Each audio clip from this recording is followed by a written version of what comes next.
Morning, Vietnam! Just kidding. It's Laurie Duncan. This is a Rude Group podcast, and you should tune in, baby. Today's topic is advice.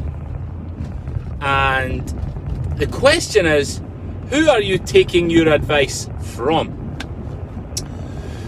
And depending on who they are, what their experiences are, what their beliefs are, most importantly, that will determine how they go about advising you, and anyone else for that matter. But you need to be really careful about who you take your advice from and why. Because there's plenty out there that'll tell you that things can't be done. You know, who are you to be doing this? And they're giving you this advice with no grounding. You know, none of their own experience around it.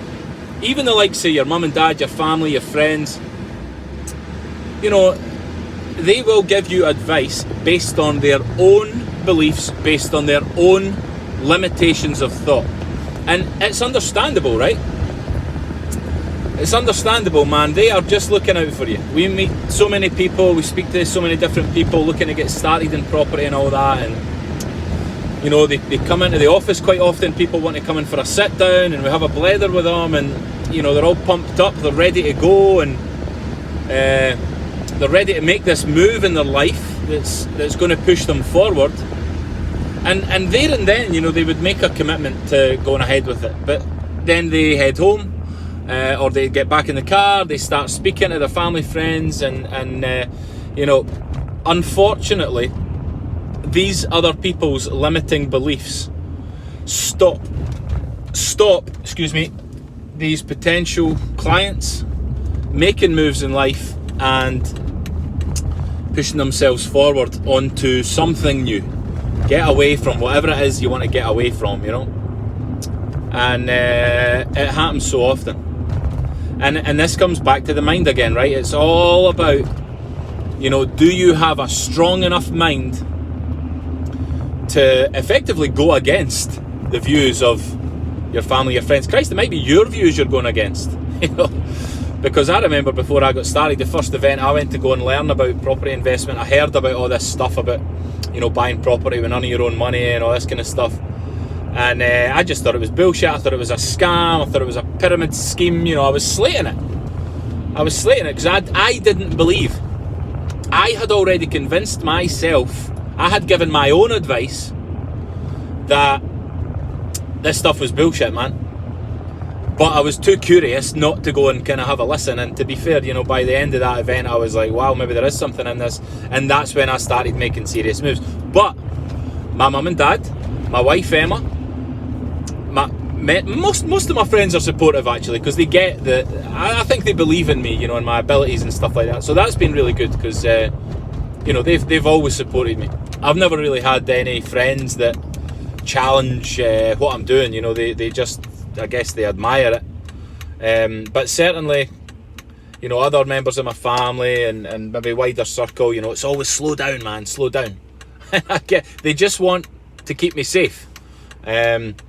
You know, they don't like